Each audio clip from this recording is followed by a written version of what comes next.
Hello friends, welcome to our channel. நான் உங்கள் ராஜி. இன்றைக்கி என்ன கதை சொல்ல போகிறேன்னு எல்லோரும் வெயிட் பண்ணிருப்பீங்க. இன்றைக்கும் சித்தரை பற்றினா ரியல் ஸ்டோரி தான் சொல்ல போகிறேன்.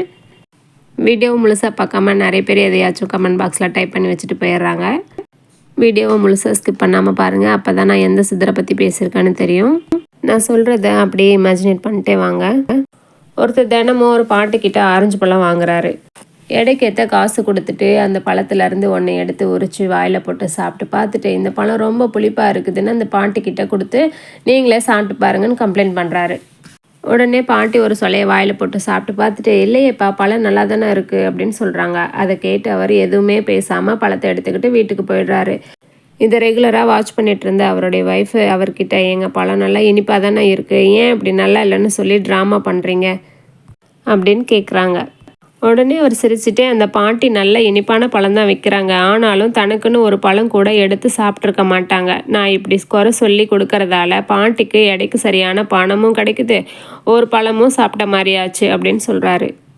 டெய்லி நடக்கிற இந்த ட்ராமாவை பக்கத்து கடையில் இருக்க காய்கறி வியாபாரி கவனிச்சுட்டு இருக்காரு. காய்கறி கடைக்காரர் அந்த பாட்டிக்கிட்ட, அந்த ஆள் உன்னோட ஃப்ரூட்ஸை குறை சொல்லி உன்னை ஏமாற்றி வாங்கிட்டு போகிறான், இருந்தும் நீ அவனுக்கு ஃப்ரூட்ஸ் அதிகமாக கொடுக்குற, நாளையிலேருந்து அவனுக்கு பழம் இல்லைன்னு சொல்லி அனுப்பு அப்படின்னு சொல்கிறாரு.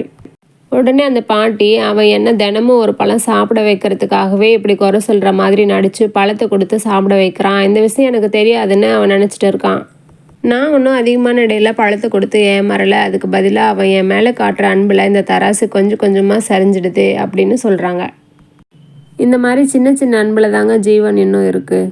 நம்ம எதை விதைக்கிறோமோ அதை தான் அறுவடை செய்கிறோம். நான் ஏன் அருவருப்பாக வர கமெண்ட்ஸுக்கு கோவப்படாமல் மங்களகரமான வார்த்தைகளை யூஸ் பண்ணுறேன்னு தெரியுமா? ஆண்களை விட அதிகமாக சில பெண்கள் தாங்க தன்னுடைய மனசை கண்ட்ரோல் பண்ண தெரியாமல் வன்மத்தை கொட்டி விற்கிறாங்க. நம்ம எங்கே இருக்குமோ அந்த இடத்துல எப்போவுமே நம்மளை சுற்றி ஒரு குட் வைப்ரேஷன் இருந்துகிட்டே இருக்குங்க. அந்த குட் வைப்ரேஷனுக்கு ஏஞ்சல்னு பேர் வைக்கலாமா? நம்ம முகம் பார்க்குற கண்ணாடி மாதிரி தாங்க நம்மளை அந்த ஏஞ்சல்ஸ் ரிஃப்ளெக்ட் பண்ணிகிட்டே இருக்கும். இன்னும் புரிகிற மாதிரி சொல்லணும்னா, நம்ம யாருக்காவது சாபம் கொடுக்குறோன்னு வச்சுக்கோங்க, மோசமான வார்த்தைகளை யூஸ் பண்ணும்போது அந்த பாசிட்டிவ் வைப்ரேஷன், அதாவது அந்த ஏஞ்சல் நம்மளை சுற்றி இருந்துக்கிட்டு அதே வேர்ட்ஸை சொல்லி தான் நம்மளை ஆசீர்வாதம் பண்ணணும். ரொம்ப கைண்டாக நல்ல வேர்ட்ஸை யூஸ் பண்ணும்போது அந்த ஏஞ்சல்ஸ் நல்ல வார்த்தைகளை சொல்லி நம்மளை ஆசீர்வாதம் பண்ணுது. அதுவே பேட் வேர்ட்ஸ் சொல்லி நம்ம யூஸ் பண்ணும்போது அந்த ஏஞ்சல்ஸ் பேட் வைப்ரேஷனோட பேட் வேர்ட்ஸை மட்டும்தான் நம்மக்கிட்ட கொண்டு சேர்க்குது. இப்போ உங்களுக்கு புரிஞ்சிருக்குன்னு நினைக்கிறேன். நான் ஏன் சுகமே சூழ்க, வாழ்க வளமுடன், நற்பவி, உங்கள் மேலே அன்பாக இருக்கேன், தேங்க்யூ, இந்த மாதிரியான வேர்ட்ஸ்லாம் யூஸ் பண்ணுறேன்னு இதுலேயும் ஒரு சுயநலம் இருக்குங்க. இந்த சுகமே சூழ்கெல்லாம் சொல்லும்போது இந்த சுகம் உங்களை சூழுதோ இல்லையோ, இதை சொல்கிற என்ன கண்டிப்பாக சூழ்து இல்லையா? அதனால எனக்கு ஒரு பேரானந்தம். கொஞ்சம் வருஷத்துக்கு முன்னாடி நானும் அப்பாவும் ஒரு ஜோசியரை பார்க்க போயிருந்தாங்க. அன்றைக்கி அவர் ஆஃபீஸில் இல்லாதனால அவரோட நம்பருக்கு ட்ரை பண்ணிட்டு இருந்தேன். எங்களை பார்த்து ஒரு அண்ணா, என்னப்பா ஜாதகம் பார்க்கணுமா அப்படின்னு சொல்லி கேட்டார். முன்ன பின்ன தெரியாதால நம்மளையே நோட்டீஸ் பண்ணுறாருன்னு மைண்டில் வச்சுக்கிட்டு ஆமான்னு தலையாட்டினார் என்னோடய அப்பா. இன்னும் 10 கிலோமீட்டருக்கு அந்த பக்கம் ஒரு பொம்பளை பிள்ளை ஜாதகம் பார்க்குது. நாங்கள் ஒரு வாட்டி போய் பார்த்தோம், அந்த பொண்ணு நல்லா சொல்லுது, நீ போய் பாருப்பா அப்படின்னு சொல்லி அப்பா கிட்ட வழி சொன்னார். நானும் அப்பாவும் அந்த அம்மாவை பார்க்க போனதில் ரொம்ப ரஷ்ஷாக இருந்துச்சுங்க. இன்னொரு நாளைக்கு பார்த்துக்கலாம் அப்படின்னு பொறுமை இல்லாமல் கிளம்புனேன். எங்களை அங்கே வேலை செய்கிற பையன், அக்கா ஜாதகத்தை கொடுங்க அப்படின்னு வாங்கிட்டு உள்ளே போயிட்டாரு. எங்கள் நேம் கூப்பிட்டதுக்கப்புறம் உள்ளே என்ட்ரான எங்களை ஃபஸ்ட்டாக வெல்கம் பண்ணது அங்கேருந்த சீல்டு, சர்டிஃபிகேட்டு, மெடலு இதெல்லாம் தாங்க. அதெல்லாம் பார்த்தா எனக்கு நல்ல கான்ஃபிடென்ட் வந்துச்சு. ஜாதகம் பார்த்து முடிச்சுட்டு கொஞ்சம் நேரம் அவங்கள பற்றி கேட்டு தெரிஞ்சுக்கலான்னு பேச ஆரம்பித்தோங்க. அப்படி பேசிகிட்டு இருந்த எனக்கு ஒரு விஷயம் நல்லா தெளிவாக புரிஞ்சுதுங்க. இவங்க ஏதோ ஒரு சித்திரை வழிபாடு செஞ்சுட்டு இருக்காங்க அப்படின்னு சொல்லிட்டு கொஞ்சமும் யோசிக்காமல் அவங்கக்கிட்டேயே, நீங்கள் கடைசியாக எந்த சித்திரை போய் பார்த்தீங்கன்னு கேட்டுட்டேன். எப்படிம்மா சித்தர் வழிபாடு செய்கிறேன்னு கணிச்சிங்க அப்படின்னு கேட்டாங்க. நீங்கள் வாங்கி வச்சுருக்கிற மெடல், ஷீல்டு, அது இல்லாமல் உங்களோட ஓல்டு ஃபோட்டோஸ்லாம் சவுத்தில் ஒட்டி வச்சுருக்கீங்க, அதெல்லாம் பார்த்துதாங்க உங்கள் வாழ்க்கையில் ஒரு நல்ல மாற்றம் இருக்குது, அது என்னன்னு கேட்கலான்னு தான் நான் சித்தர் வழிபாடு செய்கிறீங்கன்னு கேட்டேன் அப்படின்னு சொல்லி சொன்னேன்.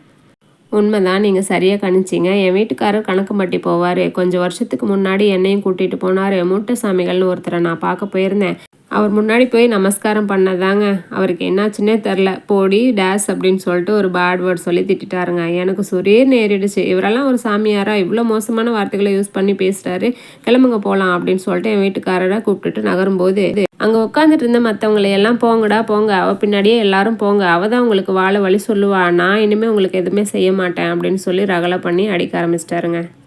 அதை பார்த்து நாங்கள் ஒரு நிமிஷம் கூட அங்கே நின்று பார்க்காம வீட்டுக்கு வந்துட்டோங்க. வந்து கொஞ்சம் நாளே அதை மறந்துட்டேன். ஆனால் சின்ன சின்ன அதிசயத்தில் ஆரம்பித்து நாங்கள் நினைக்கவே இல்லை வீடு கட்டுவோன்னு, அதெல்லாம் எங்களுக்கு நடந்துச்சு.